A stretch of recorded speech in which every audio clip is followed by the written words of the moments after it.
Faustino Catalina. Iglesia Noticia. COPE. Estar informado.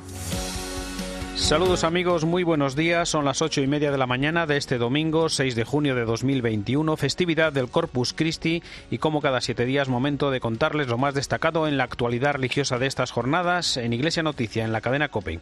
Estaremos con ustedes hasta las 9 de la mañana, en que llegará la transmisión de la Santa Misa, en estos minutos de información que hoy hacemos con Álvaro Español en el control de sonido y Nacho de Gamón en la producción. En primer lugar, nuestros titulares. En este Corpus Christi, Día de Caridad, la Iglesia invita a ser más pueblo y a aprovechar la salida de la pandemia para construir una sociedad renovada, más justa y más fraterna. Mientras tanto, la Comisión Episcopal para la Educación y Cultura ha lanzado la campaña Me apunto a religión, que invita a las familias y alumnos a matricularse en esta asignatura en el próximo curso escolar. En el Vaticano se ha publicado una reforma del Código de Derecho Canónico sobre las sanciones penales en la Iglesia, que afecta desde los casos de abusos a menores a los nuevos delitos de corrupción económica y financiera. Además, la diócesis de Palencia celebra el 7º centenario de la construcción de su catedral. Jaén prepara la clausura del centenario del nacimiento del beato Manuel Lozano Garrido, Lolo, y el rey Felipe VI inaugurará el próximo 29 de junio la exposición Lux de las Edades del Hombre, que tendrá lugar en Burgos, Carrión de los Condes y Sahagún. Faustino Catalina. Iglesia Noticia. COPE. Estar informado. La Iglesia celebra hoy la festividad del Corpus Christi, el Día de Caridad, en el que Cáritas nos invita a ser más pueblo y aprovechar la salida de la pandemia para construir una sociedad nueva y renovada, más justa y más fraterna, construida entre todos. Tras estos largos meses en los que se han sucedido situaciones adversas por la muerte, la enfermedad, la inseguridad y la soledad, es el momento de tender las manos para trabajar unidos y en caridad por el bien común. Eva San Martín es la coordinadora de la campaña institucional de Cáritas Española. Con motivo de la celebración del Día de Caridad, este año Cáritas te invita a ser más pueblo. Sí, has oído bien. Te invitamos a recrear nuestra forma de relacionarnos como sociedad, a sentirnos personas más cercanas y disponibles, más solidarias, más vecinos y vecinas. Estos últimos meses hemos escuchado por todas partes eso de volver a la normalidad. Pero en Cáritas queremos que sea distinta y mucho mejor que la de antes. Apostamos por una normalidad más justa y fraterna, en la que todas las personas tengan su lugar, especialmente las más pobres, frágiles y vulnerables, en la que seamos capaces de ayudarnos unos a otros a mirar hacia adelante y a tomar conciencia de que los sueños se construyen juntos, en comunidad. Por eso, hoy te invitamos a recuperar la amabilidad, la sonrisa, la ternura, y a que realices gestos que contribuyan a sembrar justicia y esperanza, porque entre todos podemos hacer del mundo un pueblo. Seamos más pueblo. Un año largo después de la pandemia, el último informe del Observatorio de la Realidad Social constata el grave impacto que ha tenido la crisis en los sectores más vulnerables, como nos recuerda Raúl Flores, es el coordinador del equipo de estudios de Cáritas Española. No es una cuestión nueva, viene de antes, pero en estos momentos la situación de precariedad y de inestabilidad laboral se ha hecho aún más grave. De otro lado, se ha incrementado el número de hogares sin ingresos y en situación de pobreza. De otro lado, el sistema de garantía de ingresos mínimos, y en especial el ingreso mínimo vital, sigue sin brindar la protección que las familias necesitan en estos momentos. De otro lado, constatamos múltiples vulneraciones del derecho a la vivienda. La brecha digital ha ensanchado las condiciones de exclusión social. A pesar de sus esfuerzos, no todas las familias están logrando subirse a la ola de la digitalización. Por último, encontramos cómo la fatiga de la pandemia está haciendo mella en la salud de toda la población, pero especialmente en la salud de las personas más vulnerables. Aurora es madre de 2 hijos y vive en una de las residencias de Cáritas Madrid. Llegó embarazada de su segundo niño y durante el primer estado de alarma. Allí ha encontrado una familia, apoyo moral y formativo, y ahora, con la ayuda de los voluntarios de Cáritas, busca trabajo y una vivienda digna donde vivir con sus 2 pequeños. Es una de las miles de historias en uno de los años más duros para muchas familias. Ana Palacios. Igual que Aurora, Vanessa, de 23 años, también encontró el consuelo y la ayuda en Cáritas. A los 15 años, ella y su madre, que estaba muy enferma, fueron rescatadas y llevadas a una residencia de esta ONG de la Iglesia. Gracias a Cáritas no solo tengo una vivienda, sino que también me he ganado una grandísima familia. Nunca podré agradecerles lo suficiente todo lo que han hecho por mi madre y por mí. A mi madre le dieron todo el cuidado, todo el cariño, todo el cuidado que precisaba en sus últimos años de vida, y yo ahora mismo soy una persona plenamente preparada para seguir luchando. Vanessa está terminando un máster después de haber sacado la carrera de biología. Ella lo tiene claro, no hay que perder nunca la esperanza. Nunca se debe perder la esperanza, porque siempre va a haber alguien ahí para ayudaros a salir de ese pozo. Yo estuve a punto de abandonar innumerables veces, pero ellos me tendieron la mano y aquí estoy. Durante los primeros meses de la pandemia, Cáritas Madrid triplicó sus ayudas atendiendo durante este último año a 140.000 personas, y eso sin contar con las ayudas de urgencia de alimentos básicos y suministros que fueron necesarios en el primer estado de alarma. Aunque no se ha podido celebrar el Corpus como es tradicional, con las procesiones y ofrendas, los obispos españoles dedican sus cartas pastorales de estos días a esta celebración. El presidente de la Conferencia Episcopal y arzobispo de Barcelona, Juan José Omella, recuerda que compartir es una curiosa operación de aritmética, es dividir para multiplicar, y así lo hacemos cuando compartimos adversidades para multiplicar las esperanzas. El cansancio, el agotamiento y el deseo de que vuelva la normalidad lo antes posible no nos puede hacer olvidar que hay que instaurar una nueva normalidad que llegue a todos los hogares. No queremos volver al mismo punto de partida de antes de la crisis de la COVID, sino que queremos ir hacia una normalidad nueva, más justa y fraterna, construida desde una familia que nos hace hermanos, que corrija las crecientes desigualdades. Necesitamos renovar el estilo de vida y crear espacios de amor fraterno y solidario. Vivamos más atentos a nuestros vecinos, cambiemos la mirada y acerquémonos a la realidad como lo hizo el buen samaritano. Impliquémonos en lo más cercano y no pasemos de largo. Seamos coherentes con lo que creemos. Seamos más familia, seamos más pueblo, seamos más hermanos. La Comisión Episcopal para la Educación y la Cultura ha lanzado la campaña Me apunto a religión, que invita a las familias y alumnos a matricularse en la asignatura de religión católica en el próximo curso, tanto por su valor escolar y académico como por su aportación a la formación en valores y de respeto a la diversidad religiosa. La directora de esta comisión es Raquel Pérez San Juan. Un año más, la Comisión Episcopal para la Educación y Cultura lanza la campaña Me apunto a religión, con la que la Conferencia Episcopal Española desea, a lo largo de todo este mes de junio, invitar a familias y alumnos a matricularse en la asignatura de Religión Católica para el próximo curso 2021-2022. La campaña anima a la elección de la asignatura de religión, subrayando su carácter escolar y académico y su aportación específica al desarrollo integral de los alumnos y la articulación de sociedades respetuosas en la diversidad religiosa. Esta campaña se suma así a aquellas acciones que las distintas delegaciones diocesanas de enseñanza están realizando con esta misma finalidad y muchas de las cuales ya están en marcha, puesto que los periodos de matriculación varían según las comunidades autónomas. Nuestra campaña está dirigida fundamentalmente a las familias que tienen hijos en edad escolar, en las primeras etapas, en infantil y primaria, y también a los estudiantes de secundaria, y por ello lo lanzamos en dos tipos de soporte, tanto en redes sociales como a través de anuncios en la prensa online. Faustino Catalina. Iglesia Noticia. COPE. Estar informado. Y en Iglesia Noticia comenzamos el tiempo para la información internacional en el Vaticano. El Papa celebrará esta tarde la Eucaristía en la fiesta del Corpus Christi, en esta ocasión con algunas modificaciones a causa de la pandemia. La semana comenzó con el adiós al mes de mayo, en el que santuarios de todo el mundo han participado en la maratón convocada por Francisco para invocar el fin de la crisis del coronavirus y sus graves consecuencias sanitarias y repercusiones sociales y económicas. Nos lo cuenta la corresponsal de COPE, Eva Fernández. Buenos días. Buenos días. Poco a poco la agenda del Papa recupera la intensidad a la que nos tenía acostumbrados antes de la pandemia y esta tarde concluye la semana celebrando la misa en el altar de la Cátedra de la Basílica de San Pedro con asistencia de fieles limitada. Por segundo año consecutivo no se ha podido celebrar la fiesta del Corpus Christi de forma habitual. Como cualquier obispo en su diócesis, en una solemnidad como la de hoy, los papas acostumbran a acudir a la Catedral de Roma, que es la Basílica de San Juan de Letrán, y a continuación encabezan la procesión eucarística a lo largo de la vía merulana que conduce hasta la Basílica de Santa María la Mayor. De forma excepcional, tanto Francisco como ya hiciera antes San Pablo VI acudieron en alguna ocasión a la cercana localidad de Ostia o a un barrio obrero de Roma. El Papa arrancaba la semana clausurando el maratón de oración del Rosario en los Jardines Vaticanos ante la Virgen Desatanudos, una advocación que representa a la Virgen desatando los nudos de una cinta, un símbolo de los problemas, de las dificultades, de los nudos que tenemos todos y que la Virgen se encarga de ir desatando cuando se lo pedimos. Al finalizar la oración, en la que participaron niños que acaban de realizar la comunión de una parroquia de Viterbo, el Papa dedicó a los fieles unas palabras finales. Ho visto tanta partecipazione tra il popolo di Dio che a una sola voce hanno innalzato la loro preghiera alla Santa Madre di Dio.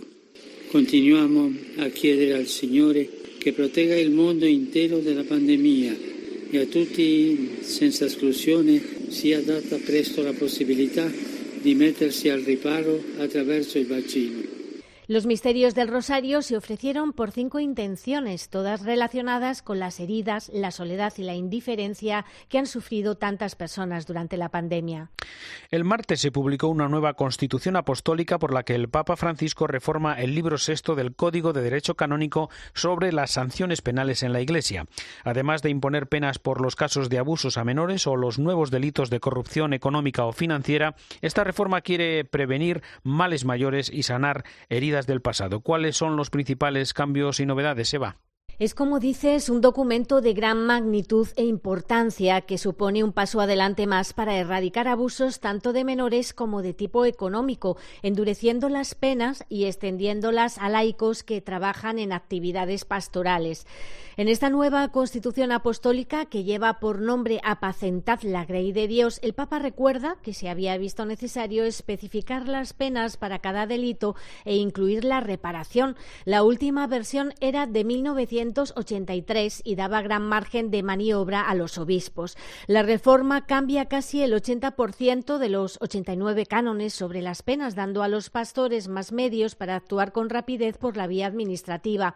Juan Ignacio Arrieta es el secretario del Pontificio Consejo de Textos Legislativos.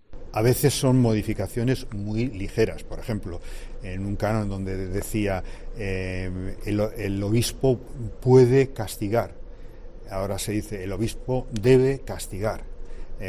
O donde antes se decía se debe imponer una pena justa, ahora se dice se debe imponer la pena que dice el canon tal. Entonces son cosas pequeñas. El texto revisado entrará en vigor el 8 de diciembre y tipifica delitos nuevos como la no ejecución de una sentencia, así como los delitos de tipo patrimonial, como la venta de bienes eclesiásticos sin las debidas consultas.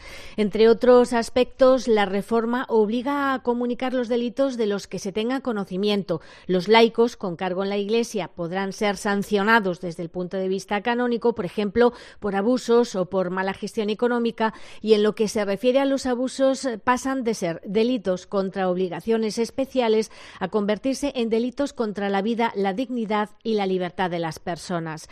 Fue Benedicto XVI quien comenzó la reforma en 2009 y ha durado casi 12 años. Desde entonces, el Pontificio Consejo para los Textos Legislativos ha reunido a expertos y a conferencias episcopales hasta culminar el resultado con estos nuevos artículos.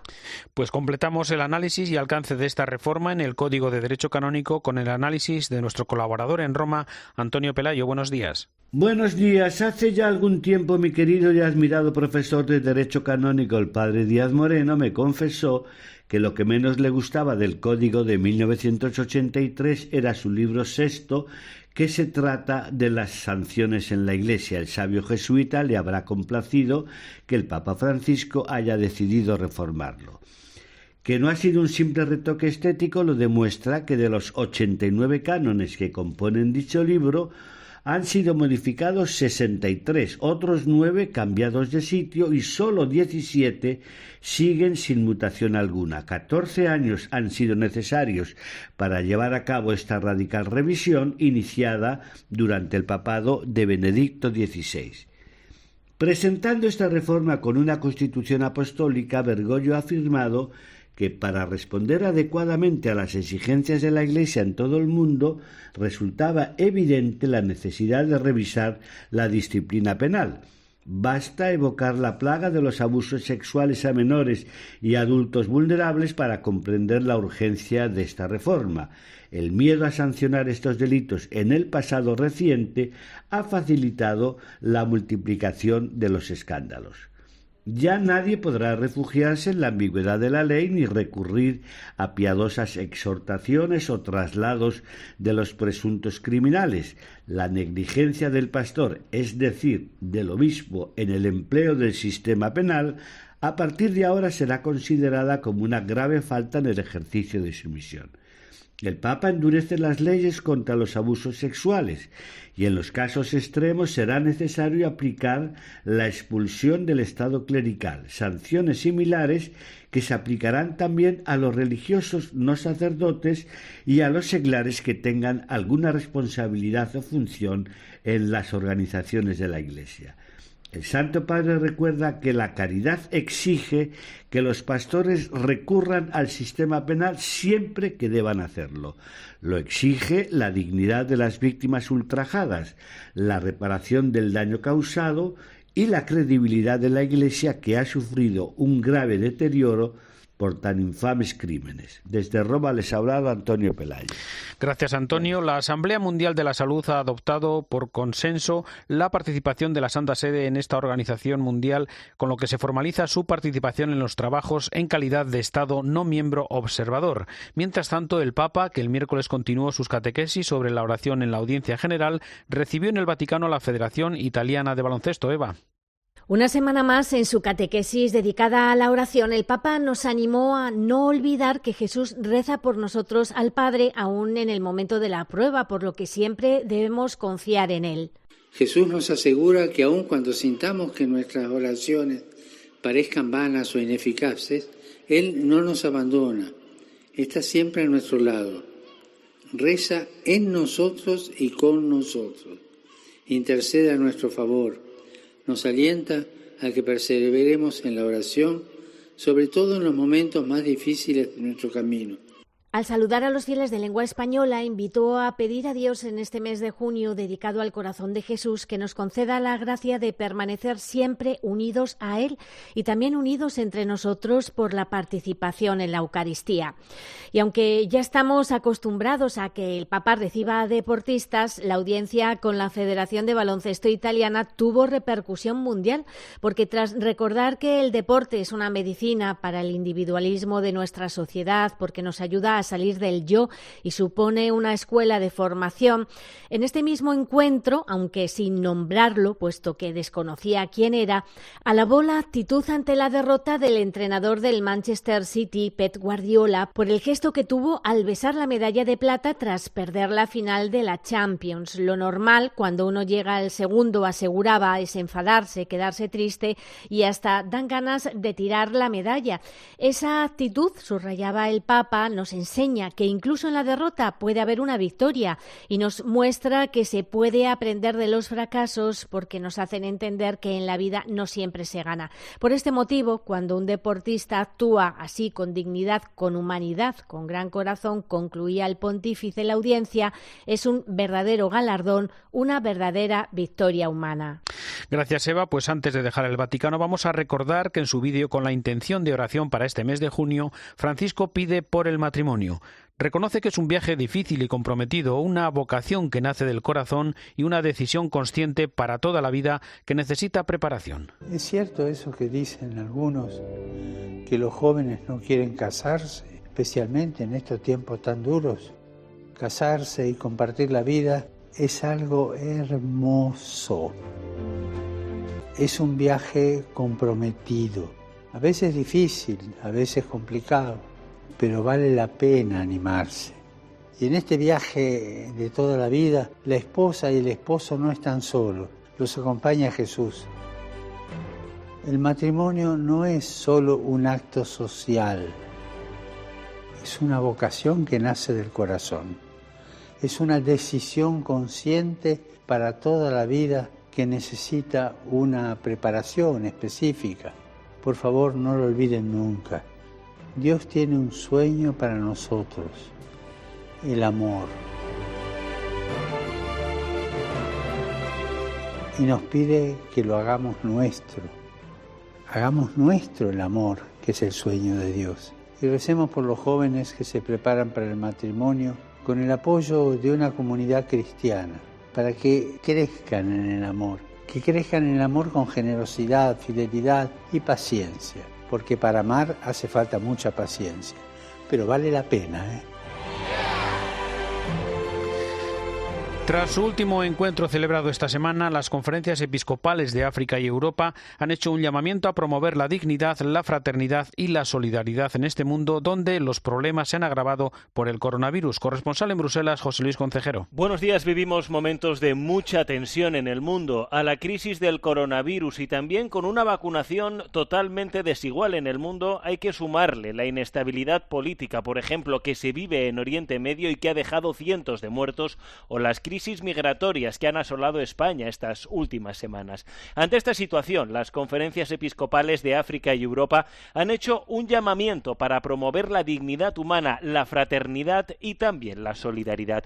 Debemos estar abiertos, han recordado los obispos europeos y africanos, para construir una hermandad genuina, no solo en nuestras comunidades, sino también con personas de diferentes orígenes culturales, identidades raciales, posiciones religiosas y políticas y estatus social y económico. Por eso insisten los obispos en la necesidad de promover el diálogo desde las iglesias locales, que deben ser una casa de puertas abiertas, dicen, para sostener la esperanza, tender puentes y sembrar las semillas de la reconciliación.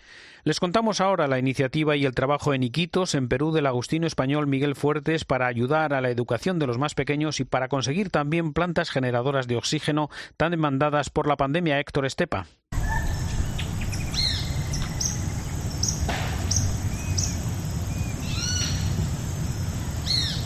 Así suena el Amazonas peruano, cerca de Iquitos, la capital de Loreto, una región muy afectada por el COVID-19 en Perú. La pandemia ha dejado una crisis sanitaria y también a muchos niños sin acceso a la educación. El gobierno creó un sistema de enseñanza a distancia por medio de radio, televisión e internet, pero 1 de cada 5 niños en las selvas de Loreto no tiene acceso a esos medios y la deserción escolar ha crecido hasta el 29%. La situación se complica en las comunidades más profundas de la espesura. Allí, además de que muchos no tienen receptores de radio, muchas veces ni siquiera llegan las ondas.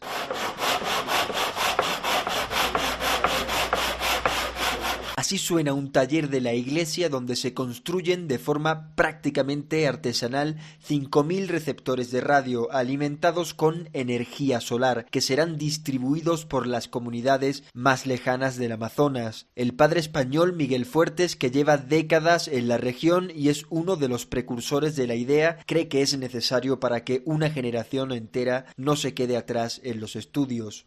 Esta situación al futuro va a ser desastroso para los niños y jóvenes que no han podido seguir el año escolar, porque claro, no se van a poder enfrentar en igualdad de condiciones a quienes han hecho los estudios normales, digamos, ¿no? Entre comillas también, pero cuando quieran buscar trabajo no lo van a encontrar. La pandemia ha afectado especialmente a las comunidades sin recursos del Amazonas, donde no pueden seguirse las recomendaciones del gobierno, como asegura el sacerdote agustino. Nos mandan lavar las manos cuando no hay agua, cuando hay que comprar el agua para cocinar y para beber. Nos mandan quedarnos en casa, que no salgamos cuando tenemos una casa de 15, 20 metros cuadrados y vivimos 6, 8, 10 personas. Nos mandan quedarnos en casa cuando trabajamos al día. El canal de radio de la iglesia en Iquitos, La Voz de la Selva, emite en amplitud modulada el programa educativo del gobierno para intentar que llegue a los confines de la región y que muchos niños no pierdan el año escolar en uno de los lugares más recónditos de América. El nuncio del Papa en España, Bernardito Bauza, presidió ayer en Palencia una misa conmemorativa del 700 aniversario del comienzo de la construcción de su catedral. Una celebración de acción de gracias por los que han pertenecido y pertenecen a la comunidad cristiana de la diócesis palentina, en un acontecimiento para el que se han programado numerosos actos religiosos y culturales para dar a conocer su rico patrimonio histórico y artístico durante los próximos meses. Mientras tanto, con la llegada de las reliquias a la catedral de Jaén, han comenzado en la diócesis andaluza los actos de clausura del centenario del nacimiento del beato Manuel Lozano Garrido, Lolo. Además de una novena y una mesa redonda, la misa de clausura se celebrará el próximo domingo, 11 años después de su beatificación. COPE Jaén, Antonio Agudo. Este miércoles, con el traslado de los restos del beato linarense a la catedral, comenzaban los actos de clausura del centenario de su nacimiento, el periodista Manuel Lozano Garrido Lolo, un año dedicado a recordar, descubrir y recuperar la figura de un santo de la puerta de al lado que supo vivir con plenitud y alegría la cruz de su enfermedad y que vivió volcado en su profesión, de la que se hizo sin quererlo modelo de periodistas, comunicadores y escritores. El obispo de Jaén, Monseñor Rodríguez Magro, ha dirigido una carta ensalzando la figura de Lolo, del que resalta su tarea evangelizadora entre los jóvenes, su santificación en la enfermedad y su clara vocación de periodista y escritor, en la que unió la calidad, pero también la santidad. Por cierto, que en la Catedral de Jaén se puede visitar una exposición que recoge no pocos enseres y objetos personales del beato, primer periodista seglar beatificado. El rey Felipe VI inaugurará el próximo 29 de junio la exposición Lux de las Edades del Hombre, que comparte 5 sedes en Burgos, Carrión de los Condes y Sahagún. Gonzalo Jiménez es el secretario general de esta fundación. Mostrar el rostro de la Virgen, insisto, a una sociedad secularizada, ¿no? Ese es el mensaje fundamental que nosotros desarrollamos a lo largo de toda la exposición, porque incluso en Burgos, donde abordamos un poco la significación de las catedrales con motivo de ese 8º centenario, tenemos un último capítulo, un 5º capítulo que está dedicado a María, donde hemos intentado traer pues de las obras no solamente más bellas, más ricas, digamos desde un punto de vista artístico, sino más devocionales de las de la mayoría de las catedrales españolas, ¿no? Entonces va a ser un último capítulo realmente bellísimo. El nuevo subsecretario de la Congregación para el Culto Divino y la Disciplina de los Sacramentos, el vallisoletano Aurelio García Macías, nos ha contado en COPE algunos de los trabajos que se hacen en ese dicasterio. Nos dedicamos a, por ejemplo, las Biblias en todas las lenguas. Tienen que pasar porque van a convertirse en leccionarios, van a ser proclamadas en la liturgia, o misales y libros litúrgicos de todo el mundo. Ahora, por ejemplo, tengo sobre la mesa el misal de Camboya. Tengo lo ordinario de la misa, algunas oraciones de la misa en lengua ázera, de Azerbaiyán. ¿Por qué? Porque allí ni siquiera hay misal. Tenemos que estar discerniendo algunos ritos funerarios del África precisamente por el contagio de animismo. O, por ejemplo, tenemos ahora también un trabajo con las culturas de México, las culturas indígenas de México, con el altar maya, que ellos que reivindican un altar maya. O, por ejemplo, una visita celímina que hemos tenido de los obispos de la Polinesia, de Oceanía, que era curiosísimo, porque uno de los obispos nos decía que tenía una diócesis de casi 1 millón de kilómetros cuadrados, en la que los sacerdotes iban cada 16 años a las islas. ¿Qué hacer allí? ¿Cómo se hace esa liturgia? ¿Quién se encarga? El cardenal alemán Reinhard Marx ha pedido al Papa que acepte su renuncia como arzobispo de Múnich y Freising por su corresponsabilidad en la catástrofe de los abusos sexuales por parte de responsables de la Iglesia en las últimas décadas. En una carta dirigida al Papa Francisco, admite que las investigaciones sobre abusos sexuales han mostrado mucho fracaso personal y errores administrativos, y considera que el debate sobre esta polémica cuestión ha permitido ver que algunos en la Iglesia no quisieron reconocer la corresponsabilidad y con ello la culpa de la institución, y se posicionaron así contra cualquier diálogo de reforma y renovación en relación con la crisis de los abusos. El cardenal Marx considera además que la Iglesia Católica se encuentra en lo que denomina un punto muerto y dice que con su renuncia quiere mostrar un signo personal para que se produzca un nuevo comienzo y mostrar que el puesto no está por delante, sino por encargo del Evangelio. La renuncia del cardenal se conoce después de que la semana pasada el Papa anunciara el envío de una comisión a Colonia para analizar los cientos de casos de abusos sexuales a menores cometidos en esa archidiócesis. Llegamos así al final de esta edición del informativo Iglesia Noticia, programa 1727 en este domingo 6 de junio de 2021. Tras la última hora de la actualidad en España y el mundo, la Santa Misa. Hasta dentro de 7 días, un saludo de Faustino Catalina.